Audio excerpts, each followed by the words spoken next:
In this question, we shall solve questions related to direct and inverse variation. So three quantities R, S, and T are such that the variable R varies directly. That sign stands for varies directly as S, and in math stands for times as the square of T, and inversely as the square of T. So the inverse of T squared is 1 over T squared.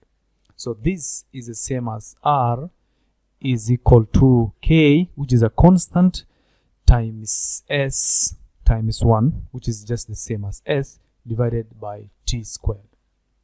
So this is the equation connecting the variables R, S, and T, but now we don't have the value of K.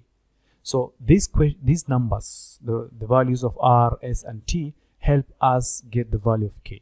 So when R is 480, so we substitute R with 480, is equal to S is 150. S is 150, then divided by T squared when T is 5. So this is the same as 150K divided by 25. So this will be 480 equals to 150K divided by 25. So we multiply both sides by 25 to get the value of K as 480 times 25 divided by 150. So this gives us what? By 5 by 5, 30. Then this cancels with that. By 3, 1, by 3, 16. So 16 times 5 gives us 80.